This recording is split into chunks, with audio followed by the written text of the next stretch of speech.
சமூகத்தை சேர்ந்த தலைவர்கள் நீங்கள் வந்து தப்பாக காமிச்சிட்டீங்க அப்படின்றாங்க. ஆனால் படம் பார்த்த பெரும்பாலானவர்கள் அப்படி இந்த மாரி செல்வராஜ் இது வரைக்கும் வந்த படங்களில் இந்த சிறு வயதிலேருந்து அவர் சார்ந்த சமூகத்துக்காக போராடுறாரு. அப்புறம் ஒரு அரசியல்வாதியாக இருக்கிறாரு. அப்புறம் தனியாக ஒரு இயக்கம் ஆரம்பிக்கிறாரு. பாரதிராஜா கடைசி வரைக்கும் அந்த மாதிரி கிராம தரப்பு படம் தான் பண்ணார். ஒரு சில படங்கள் சிவப்புரோஜாக்கள் படங்கள் மாதிரி சிட்டி சப்ஜெக்ட் பண்ணார். ஆனால் வந்து விக்ரமுடைய சாயல் இருக்குது. சிவாஜி கணேசனுடைய சாயல் வந்து பிரபுட்டு இருக்காது. ஹாய் ஹலோ வணக்கம் சினிகான நேயர்களே, welcome to the show cinema சர்ச்சைகள். நான் உங்க விஜய் தயா. இன்னைக்கான நேர்காணலில் நம்மளோட யார் இணைஞ்சிருக்காங்க அப்படின்னு பார்த்தீங்கன்னா பத்திரிகையாளர் சுபீர் அவர்கள் தான். ஸோ ஹரி நாடார் வெர்சஸ் மாரி செல்வராஜ்னு போயிட்டு இருக்கு. அதை பற்றி தான் விரிவாக பேச போகிறோம். வாங்க அவரை சந்திப்போம். வணக்கம் சார், எப்படி இருக்கீங்க? வணக்கம், நல்லா இருக்கேன். ஸோ பைசன் திரைப்படம் எப்படி இருக்கு ஃபர்ஸ்ட்? இல்லை, பைசன் வந்து இன்றைக்கி ஒரு சொல்லப்பட வேண்டிய ஒரு கதை தான். ஏன்னா வந்து ஒரு மனிதனுடைய திறமைக்கு வறுமையும் ஒரு அந்த சாதி அடையாளமும் வந்து தடையாக இருந்துடக்கூடாது, அதை உடைச்சி நம்ம இன்றைக்கி வெளியில் வரணும் அப்படிங்கிற ஒரு கான்செப்ட் தான் கதை. பட் இதில் வந்து அந்த ரெண்டு சாதி தலைவர்களாக ஒரு ரெண்டு கிளைக்கதை இருக்குது. கதைன்னு பார்க்குறப்ப ஒரு கபடி விளையாட்டு வீரர், அவர் ஒரு பெரிய உயரத்துக்கு போகணும்னு ஆசைப்பட்றாரு. அவருக்கு பொருளாதார ரீதியாக வறுமை தடையாக இருக்குது, சாதி தடையாக இருக்குது. அதையெல்லாம் தாண்டி வந்து அவர் ஒரு இடத்துக்கு போகிறார். அப்படி போகிறப்ப கூட அதில் ஒரு விஷயம் வச்சுருப்பார். அவருக்கு வேறொரு சமூகத்தை சேர்ந்தவர் தான் அவருக்கு உதவி பண்ணி அவரை வந்து அந்த இடத்துக்கு கொண்டு போகிறார். அப்போ மனிதர்கள் எல்லாமே வந்து ஒரே மாதிரி தான் இருப்பார். அது அமீர் பேசக்கூடிய டேரக்டர், நான் கத்தி எடுத்தேன்னு இது வரைக்கும் எனக்கு என்ன தெரியல அப்படின்னு ஒரு டேரக்டர் பேசியிருப்பார். இப்போ மனிதர்கள் ஏதோ சந்தர்ப்ப சூழ்நிலையில் ஒரு மாதிரி ஆயிடுறாங்க. அதனால் வந்து அதுக்காக ரெண்டு சமூகம் பிரச்சனையாக இருக்குது. இப்போ இந்த ஆட்டுக்குட்டி அந்த வேனில் கொண்டு போகிற ஒரு சீன் இருக்கும். அது ஆடு வந்து யாருக்கு மேலே யூரின் போகிறோன்னு தெரியாது, அது போயிடும். அது ஒரு பெரிய ஒரு விஷயமா பண்ணியிருப்பாங்க. அப்படி தான் நடக்கும். இன்றைக்கி தமிழ்நாட்டில் நடந்த எத்தனையோ அந்த சாதிய சண்டைகளுக்கு காரணம்னா ஒரு ரெண்டு நபர்களுடைய தனிப்பட்ட பிரச்சனையாக தான் இருக்கும். அது வந்து என்னென்னா சாதி சண்டை இல்லை, இந்தியா முழுவதும் எடுத்துகிட்ட சாதி மத சண்டைகள் ரெண்டு பேருக்குள்ளே தனிப்பட்ட சண்டை. அது அப்படியே ஒரு பெருசாக பூதகரமாக மாறி ரெண்டு சமூகத்துக்குள்ளே சண்டையாக மாறிடும். இப்போ இந்தியா முழுவதும் அப்படி தான் இருக்குது, தமிழ்நாட்டிலையும் அப்படி தான் நடந்துருச்சு. அப்போ அதுக்காக அந்த அதில் பாதிக்கப்படுறது யாருன்னா, யாரோ அந்த சமூகத்தில் பிறந்த ஒரு அப்பாவி இளைஞன் தான் பாதிக்கப்படுறான். அதை ரொம்ப ஸ்ட்ராங்காக சொல்லியிருக்கிறாரு. சொல்லப்பட வேண்டிய விஷயம். எந்த சமூகத்தையோ எந்த ஒரு இது யாரையோ குறிப்பிட்டு எதுவும் அவர் பண்ணலை.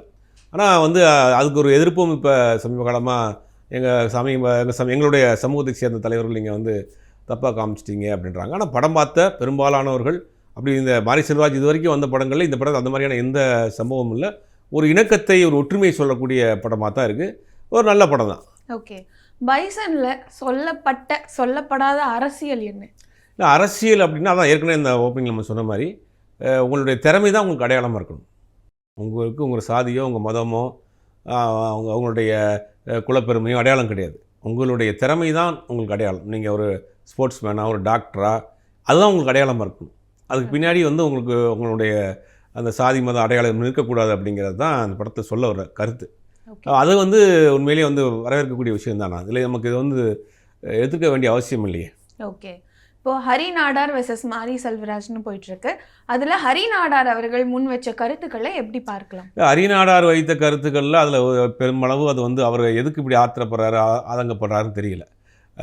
பெரும்பாலான ஆட்கள் இந்த படத்தை ஏற்றுக்கிட்டாங்க. அதில் வந்து பெருசாக ஒன்றும் இல்லை. என்ன சொல்கிறாங்கன்னா, அது குறியீடாக சில இடத்தை காமிச்சிருக்கிறாரு அப்படிங்கிற மாதிரி அவங்க சொல்கிறார். குறியீடாக காமிச்சிருக்காரு, எங்கள் சமூகத்தை சேர்ந்த ஒருத்தரை வந்து தப்பாக வந்து படத்தில் காமிச்சிருக்காருன்னு பார்க்குறப்ப பெரும்பாலானவர்கள் நம்மளை போன்றவர்களும் நிறையா பார்த்துருப்பீங்க, நீங்களும் பார்த்துருப்பீங்க. அந்த மாதிரி யாரையும் அவர் பின் பாயிண்ட் பண்ணல சொல்ல. அந்த படத்தினுடைய மெயினே வந்து என்னென்னா, அவர் சமூகத்தை சார்ந்தவரெல்லாம் துரோகத்தால் வந்து அவர் சாகடிக்கப்படுறாரு. ஆனால் மாற்று சமூகத்தை சேர்ந்தவராலும் ஒரு பையன் வாழ்ந்து போகிறான். நீங்கள் அப்படி கதையை எடுத்துக்கிட்டிங்கனாலே அப்படி தான் வரும். கபடி வீரருக்கு உதவி செய்கிறது வேற ஒரு சமூகத்தை சேர்ந்தவர்.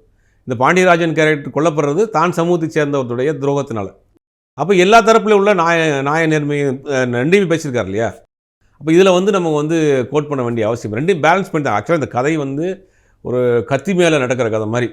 கொஞ்சம் மிஸ் ஆனால் கூட அது வேறு மாதிரி பிரச்சனை பெருசாக போயிடும். பட் அது ரொம்ப பேலன்ஸ்டாக பண்ணியிருக்காரு.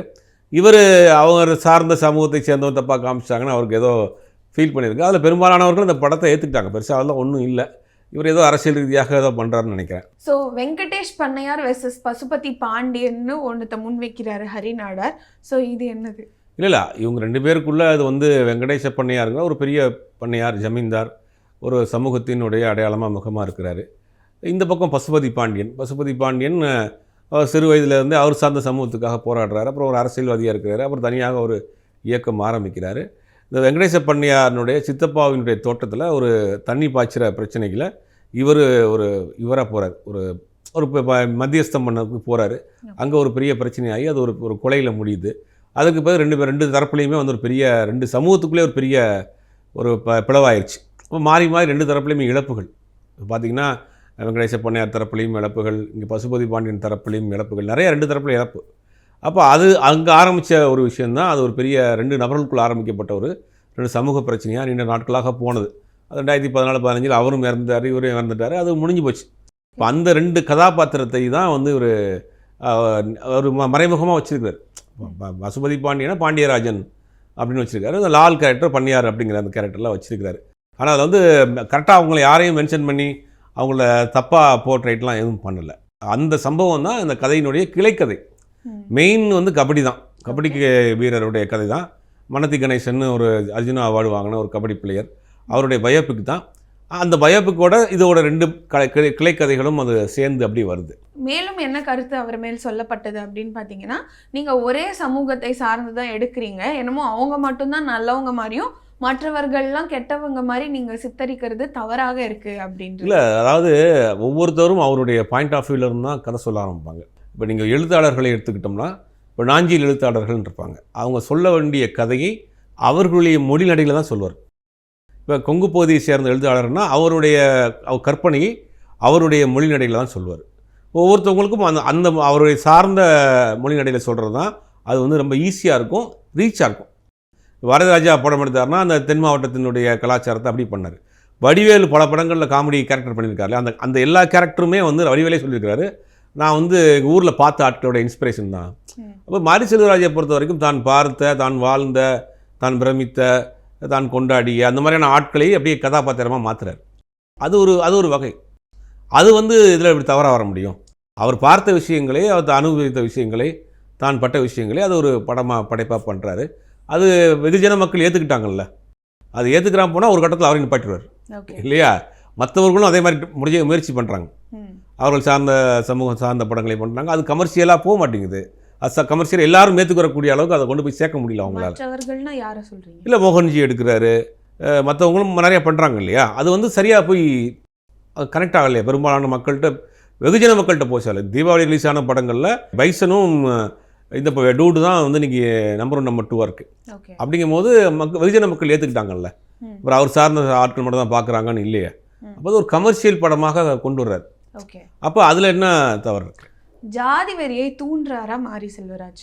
எங்கே தூண்டுறாருன்னு எனக்கு தெரியல. அந்த மாதிரியான படங்கள்ல இதில் வந்து ஜாதி அடையாளமே உனக்கு இருக்கக்கூடாதுன்றதான் கதையே. உன் ஜாதியை சேர்ந்தவன் தான் அவனை கொலை பண்ணியிருக்கிறான், இன்னொரு ஜாதியை சேர்ந்தவன் தான் அவனை படிக்க வச்சிருக்கிறான், உன்னை வந்து உருவாக்கியிருக்கிறான். அப்போ இதில் ஜாதி எங்கே வந்துச்சு? ஜாதி வரி எப்படி இதில் தூண்டுறாரு? அந்த சொல்லப்படக்கூடிய அந்த பிரம்மாண்டமான ஒரு நபரை அவர் சார்ந்த சாதியை சார்ந்தவர் தான் அது துரோகம் பண்ணுறாரு. இவர் இன்னொரு சமூகத்தை சேர்ந்தவர் தான் இவருக்கு வந்து உதவி பண்ணி அவரை வந்து பெரிய பிளேயர் ஆக்குறாரு. அப்போ இதில் எங்கே ஜாதி உணர்வை தூண்டுற மாதிரி வந்துச்சு? இதை வந்து இப்படி நம்ம எடுத்துக்கலாங்க. ஏன்னா ஹரிநாடார் வச்ச கருத்து என்னன்னா, உங்கள் தலைவர்களை மட்டும் ரொம்ப உயர்வாக காட்டுறீங்க, எங்கள் தலைவர்கள்லாம் வந்து இழிவாக காட்டுறீங்க, அவர்கிட்ட போய் கதையை நீங்கள் கேட்டிருக்கலாம்ல அப்படின்ற மாதிரி சொல்கிறதெல்லாம் எப்படின்னு. இல்லை, இவர் பாயிண்ட் ஆஃப் வியூவில் சொல்லப்பட்ட கதை தான் அது. அவங்க பாயிண்ட் ஆஃப் வியூன்னு சொல்லலாமே. அப்படித்தானே வரும் கதை. அவங்க பாயிண்ட் ஆஃப் வியூவில் நடக்கக்கூடிய விஷயங்கள் நமக்கு தெரியாது. அவங்களை இழிவுபடுத்தினா தவறான விஷயம். அவர்களை தப்பான ஆளாக்க அவரை வந்து ஒரு பையனுக்கு வாழ்க்கை கொடுக்கக்கூடிய உதவக்கூடிய கேரக்டர் தானே காட்டுறாரு. அதில் எங்கே அவரை இழிவுபடுத்துகிற மாதிரி வரும்? அந்த வேறு சமூகத்தை சேர்ந்த பையனாக இருந்தாலும் அவனுடைய திறமையை மதித்து அவனை உருவாக்குறாருல்ல. இப்போ அவரை பெருமைப்படுத்தக்கூடிய வேலை தானே பண்ணுறாரு. அவரை வந்து தப்பான ஆளாக வந்து ப்ரொமோட் பண்ணல. இப்போ இவர் சார்ந்த சமூகத்தில் இவர் பார்த்த விஷயத்தை இவர் தரப்பில் சொல்கிறாரு. அதே நேரத்தில் அவரை வந்து தாழ்வாகவும் காட்டலை. இப்போ அவருக்கு என்னென்னா ஒன்றும் நம்மளை வந்து கொஞ்சம் உயர்த்தி எடுத்துருக்கலாம். எல்லாத்துக்குமே ரெண்டு பாயிண்ட் ஆஃப் வியூ இருக்குது. இப்போ இவங்க பாயிண்ட் ஆஃப் வியூவில் பார்க்குறப்ப இவர் நல்லவராக தெரிவார், அவங்க பாயிண்ட் ஆஃப் வியூவில் பார்க்குறப்ப அவர் நல்லவராக தெரிவார். அப்போ அவங்க பாயிண்ட் ஆஃப் வியூவில் அந்த கதையை ஒன்றும் கொஞ்சம் எக்ஸ்ட்ரா வைக்கல. இது இன்னொரு கிளை கதையும் இருக்குது. பாண்டியராஜன்கிற கேரக்டருடைய தங்கச்சியை திருமணம் பண்ணவர் ஒரு இஸ்லாமியர், பீர்வாயின்னு ஒரு கேரக்டர். அந்த கேரக்டர் படத்துலேயும் இருக்காது. அப்போ இவங்கெல்லாம் கேட்பாங்களா, ஏன் நீங்கள் வந்து அவரை கொண்டு வந்த கேரக்டர் வைக்கலன்னு? அவர் தான் அவருடைய நிழலாக இருந்தவர் கடைசி வரைக்கும் அவர் கூட உயிரோடு இருக்கிற வரைக்கும் அவரை வந்து டச் பண்ணவே இல்லை. அவரும் வெட்டி படுகொலை செய்யப்படுறார்.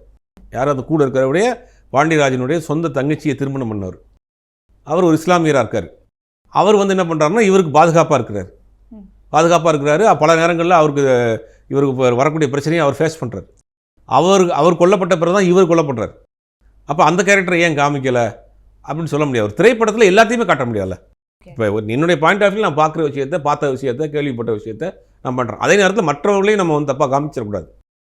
அந்த வேலையை ரொம்ப தெளிவாக பண்ணியிருக்காரு. அந்த கேரக்டரையும் வந்து தப்பாலாம் காட்டல. அவர் ஒரு மனிதாபிமானம் உள்ள நபராக இருக்கிறாரு. அவர் சாதி மதத்தை பார்க்காத ஒரு தலைவராக இருக்கிறாருன்றது தான் அந்த பண்ணையார் கேரக்டர் காமிச்சிருப்பார். ஏன்னா ஒரு பையனுக்கு வந்து அவர் வந்து ஹெல்ப் பண்ணுறது வைக்கிறது. ஆனால் தனிப்பட்ட முறையில் உங்கள் 2 பேருக்குள்ள பிரச்சனை. இதுதான் படத்தினுடைய மெயினான ரொம்ப ஒரு சென்சிட்டிவான ஒரு விஷயம். தனிப்பட்ட முறையில் அவர் ரொம்ப நல்லவங்க, ஆனால் இவங்க 2 பேருக்குள்ள ஒரு போட்டி இருக்குது.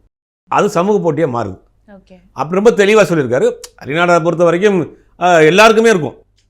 நம்மளுடைய சமூக தலைவரை கொஞ்சம் அதிகமாக காமிச்சிருக்கலாம், இன்னும் கொஞ்சம் சீன்ஸ் வச்சுருக்கலாம், அவருடைய இன்னும் சில பண்புகளை காமிச்சிருக்கலாம் அப்படிங்கிற மாதிரி இருக்கும். அதனால அவர் தொடர்ந்து பேசுகிறாருன்னு நினைக்கிறேன். அமீரோட கதாபாத்திரம் எப்படி பார்க்கப்படுது? அமீரோட கதாபாத்திரம் ரொம்ப சிறப்பாக செஞ்சுருக்கிறார். எனக்கு தெரிஞ்சு இந்த ராஜ்கிரண் மாதிரியான ஒரு கேரக்டர் சமீபத்தில் தமிழ் சினிமாவில் ஒரு கேரக்டர் ரோல் பண்ணுறதுக்கு ஆள் இல்லாமல் இருந்துச்சு. அந்த இடத்த அவர் பிடிச்சிட்டாருன்னு நினைக்கிறேன். எனக்கு அதை பார்க்குறப்ப நந்தாவில் ராஜ்கிரண் ஒன்று பண்ணியிருப்பார், ஒரு சீன் பண்ணியிருப்பார். ரொம்ப ஒரு எக்ஸலண்ட்டான சீன் அது. அதாவது அவர் வந்து ஒரு ட்ரிங்க் பண்ணிகிட்டு இருப்பார். அப்போ வந்து சூர்யா வந்து நின்றுட்டு இருப்பார். அப்போ வந்து என்னென்னா இவர் வந்து உரிய பெரிய டானு, பெரிய பண்ணையார். இப்போ என்னென்னா நீங்கள் வந்து ஒரு குடிகாரனாக நடிக்கிறது வந்து வாய் வளரையோ தடுமாற்றத்துலையோ காமிச்சிட்டு போயிடலாம். ஆனால் வந்து ஒரு ப்ரொஃபஷனல் ட்ரிங்கர், ஒரு பெரிய டானு, அவர் குடிச்சிட்டு போதையில் இருக்கிறாரு அப்படிங்கும்போது அந்த பாடி லாங்குவேஜ் எப்படி இருக்கும்? ஏற்ற மாதிரி நம்ம வளர்க்குற ஒரு பையன் நிற்கிறான். அவன் முன்னாடி நம்ம வந்து போதையும் காட்டிடக்கூடாது, அதே நேரத்தில் அந்த அந்த அந்த குடிச்சு அந்த ஆக்ஷனையும் காட்டணும். ரெண்டையும் மிக்ஸ் பண்ணி ஒரு கேரக்டர் பண்ணியிருப்பார். அநீதி நடக்கிறப்பெல்லாம் வந்து எங்கேயோ ஒருத்தன் வந்து வருவான், யார் வருவா, கடவுளாக வரும், நம்ம தான் வரணும், அநீதி நடக்கக்கூடியவர்கள் தட்டி கேட்கணும்னு ராஜ்கிரண் ஒரு டைலாக் பேசுவார். கையில் ஒரு சுருட்டை வச்சுக்கிட்டு தாடி வச்சு ஒரு டைலாக் பேசுவார். ரொம்ப பெர்ஃபெக்டாக பண்ணியிருப்பார். ஒரு பெரிய பண்ணையார், ஒரு பெரிய டான் போதையில் இருந்தால் எப்படி ஆக்ட் பண்ணுவாங்க அப்படின்றத அந்த கேரக்டர் 2 மிக்ஸ் பண்ணி உள்வாங்கி பண்ணியிருப்பார் ராஜ்கிரண். எனக்கு தெரிஞ்சு அதே மாதிரியான ஒரு கேரக்டர் இதில் பண்ணியிருக்காரு. அந்த லிமிட்டாக அந்த மீட்டரை தாண்டி போயிடாமல் கொஞ்சம் கூட செயற்கைத்தனமே இல்லாமல் பண்ணியிருக்காரு. இந்த படத்தில் பார்க்குறப்ப கொஞ்சம் மாறி இருந்தால் கூட ஓவர் ரைட்டிங்காக போயிருக்கும். அது ரொம்ப டயலாக் டெலிவரியாக இருக்கட்டும், டப்பிங்கில் ஒரு டயலாக் பேசினா இருக்கட்டும், எனக்கு ரொம்ப கேஷுவலாக பேசுகிற மாதிரியே பண்ணியிருந்தார். ரொம்ப நல்லா பண்ணியிருக்காரு. அவரும் அதேமாதிரி பசுபதி அவரும் ரொம்ப நல்லா பண்ணியிருந்தார். இந்த பக்கம் லால் கேரக்டர், எல்லா கேரக்டருமே வந்து ரொம்ப யதார்த்தமாக இருந்தது இந்த படத்தில். ஓகே, ஸோ துருவ் விக்ரம் இதான் என் முதல் படம்னு சொன்ன அளவுக்கு ஹைப் இதில் இருக்கா? இல்லை, துருவ் விக்ரமுடைய உழைப்பு பெரிய உழைப்பு படத்தில் பார்த்தாலே தெரியுது. கடுமையாக உழைச்சிருக்கிறாரு. 2 வருஷம் இதுக்காக கபடி ட்ரைனிங் போயிருக்கிறாரு. அந்த மனத்தி கணேசன்ட்டையே ட்ரை பண்ணியிருக்கிறாரு. ஒவ்வொரு முறையும் ட்ரைனிங் போயிட்டு வர்றப்ப கை காலெல்லாம் அடிபட்டு இதெல்லாம் வந்திருக்கிறாரு. நிறைய கஷ்டப்பட்டு தான் படத்தில் பண்ணியிருக்காரு. நல்லா பண்ணியிருக்காரு. அவருடைய உழைப்பு தெரியுது, அவர் டெடிகேஷன் தெரியுது. ஆனால் என்னென்னா அங்கங்கே விக்ரம் தெரியுறாரு. அதுதான் நமக்கு வந்து விக்ரம் மாதிரியே இருக்கிற அப்பாவே ஒன்றும் நடிச்சிட்டு இருக்காரு ஹீரோவா. இப்போ இவரும் அங்கங்கே தெரியுது. இப்போ துருவ் விக்ரமுக்கு உரிய ப்ளஸ்ஸும் மைனஸுமே அதுதான். நல்ல நடிகர், நல்லா நடிக்கிறாரு, டெடிகேட்டடாக இருக்கிறாரு, ஆர்வமாக இருக்கிறாரு. ஆனால் வந்து விக்ரமுடைய சாயல் இருக்குது. இப்போ சிவாஜி கணேசனுடைய சாயல் வந்து பிரபுட்டு இருக்காது. கண்டிப்பாக அது வந்து வேறு இதாக இருக்கும். இப்போ அந்த மாதிரி முத்துராமன் அவர்களுடைய சாயல் வந்து கார்த்திக்கிட்ட இருக்காது. ஆனால் இவர்கிட்ட நிறைய அவர் சொல்லி குத்தம் கிடையாது. அவங்க அப்பா சாயல் இயற்கையாக பான் பிரத்தில் வரதானே அது. அதனால் அது ஒன்றும் செய்ய முடியாது. பட் அதுதான் அவருக்கு ப்ளஸ், அதுதான் அவருக்கு மைனஸ். நல்ல நடிகர், நல்லா பண்ணுறாரு. பட் ப்ளஸ்ஸும் மைனஸுமே விக்ரமுடைய பையனாக இருக்கிறதுனால தான் அது அவர் அறியாமையே சில இடங்களில் வந்துடுது. ஆனால் நல்லா பண்ணியிருக்காரு. ஓகே, மாரி செல்வராஜா இருக்கட்டும், பா ரஞ்சிதா இருக்கட்டும், ஒரே இந்த ஆப்ரஸ்ட் கிளாஸை வச்சு ஒரு படத்தை எடுக்கிறது, தொடர்ந்து இதே மாதிரி கதைகளை கொடுக்கறது எப்படி பார்க்கலாம்? அதான் ஏற்கனவே சொன்ன மாதிரி தான். அவர்கள் பார்த்த விஷயத்துலேருந்து தான் படம் சொல்ல முடியும், கதை சொல்ல முடியும். அதனால் அவர் பார்த்த விஷயம், அவர்கள் படித்த விஷயம், வாழ்ந்த விஷயம், இதில் சம்மந்தப்பட்ட வச்சு அவங்க கதை சொல்கிறாங்க. இது ஒரு கட்டத்துக்கு மேலே அது வந்து எடுபடாமல் போனால் அவங்களும் ரூட்டை மாற்றிடுவாங்க. இப்போ கமர்ஷியலாக தொடர்ந்து அதையே மக்களுக்கு கொடுக்கறது இல்லை. மக்களுக்கு கொடுக்குறதுனா அவங்க பார்த்த விஷயம் தானே. பாரதிராஜா கடைசி வரைக்கும் அந்த மாதிரி கிராம தரப்பு படம் தான் பண்ணார். ஒரு சில படங்கள் சிவப்புரோஜாக்கள் படங்கள் மாதிரி சிட்டி சப்ஜெக்ட் பண்ணார். அப்போ அந்த விஷயம் தான் அவங்களுக்கு ஈஸியாக இருக்கும். இப்போ நான் வந்து வட சென்னையில் இருக்கிறேன்னா வட சென்னை சார்ந்து கதை சொல்கிறது தான் எனக்கு ஈஸி. நான் நினைக்கிறதே நான் அந்த பக்கம் இருந்து சொல்கிறது தான் ஈஸியாக இருக்கும். ஓப்பன் பண்ணால் நம்ம வந்து ஹார்பரில் ஒருத்தர் வேலை பார்க்குறாரு, அந்த மாதிரி தான் நம்ம கதை சொல்ல முடியும். அப்போ மாரி செல்வராஜா இருக்கட்டும், இப்போ ரஞ்சித் வேற ஒரு களத்துலேருந்து கதை சொல்கிறார். ரஞ்சித் வந்து வட சென்னை அந்த மாதிரியான இடங்கள்லேருந்து கதை சொல்கிறார். மாரி செல்வராஜ் அவர் சார்ந்த பகுதிகளை தென்பகுதியிலேருந்து கதை சொல்கிறார். அப்போ அவங்கவுங்க வாழ்ந்த பகுதிகளிலேருந்து கதை சொல்கிறது வந்து அது வந்து அவங்களுக்கு ரொம்ப ஈஸி. அதில் வந்து தப்பு கிடையாது. ஒரு கட்டத்துக்கு மேலே அதை வந்து மக்கள் ஏற்றுக்கலைன்னா அவங்க ரூட்டை மாற்றிட போகிறாங்க, அவ்வளோதான். ஓகே. அண்ட் மாரி செல்வராஜ் தனுஷ் இந்த காம்போ எப்படி இருக்க போகுது? இப்போ தான் முதல் கட்டமாக ஆரம்பிச்சிருக்காங்க. வேல்ஸ் அந்த படத்தை தயாரிக்கிறாங்க. இன்னும் இப்போ தான் ஸ்டார்டிங் ஸ்டேஜில் இருக்குது. அந்த ஆர்டிஸ்ட்டு மற்ற இதெல்லாம் அது ஒரு பீரியட் படமாக பண்ணுறதுக்காக அது வந்து டிஸ்கஷன் போயிட்டுருக்கு. மறுபடியும் இதே தான் மாரி செல்வராஜ் கொண்டு வருவாரான்னு ஒரு கேள்வி. இல்லை, அது நமக்கு சொல்ல முடியாது. மாரி செல்வராஜ் என்ன யோசிக்கிறாருங்கிறது யாருக்கும் தெரிய முடியாது. இந்த படமே என்ன கதைங்கிறது, கபடி கதைங்கிறது நமக்கு ஓரளவுக்கு தெரியும். இந்த 2 கிளே கேரக்டர் கதை ட்ரெய்லர் வந்த படம் தான் தெரியும். இந்த மாதிரி அவங்களும் ரொம்ப சஸ்பென்ஸாக வச்சு பண்ணுவாங்க. அவரே ஓப்பனாக சொன்னது வந்து இது ஒரு பீரியட் படம், வரலாற்று ரீதியான ஒரு படம், பெரிய பட்ஜெட் படம். அதனால் ரொம்ப நாட்கள் தேவைப்படுது, தனுஷுடைய உழைப்பு தேவைப்படுது. அதுக்குண்டான ப்ரீ ப்ரொடக்ஷன் ஒர்க்கு நாங்கள் போய்கிட்டு இருக்கோன்னு இருக்காரு. அடுத்தடுத்து அவங்க ஸ்டார்ட் பண்ணுறப்ப தான் அது என்ன மாதிரியான ஜோனல் கதைங்கிறது ஓரளவுக்கு தெரிய வரும். மாரி செல்வராஜ் எப்படி தனுஷோடைய படம் வந்து கொடுக்க போகிறாங்க அப்படின்றத பார்ப்போம். ஏன்னா தனுஷ் படத்துக்கு இன்றைக்கி மிகப்பெரிய எதிர்பார்ப்பு இருக்குது. ஸோ பொறுத்திருந்து பார்க்கலாம். நேரத்துக்கு நன்றி. வணக்கம். மீண்டும் இன்னொரு சினிமா சர்ச்சைகள் எபிசோடில் உங்களை வந்து சந்திக்கும் வரை this is Vijay Daya signing off.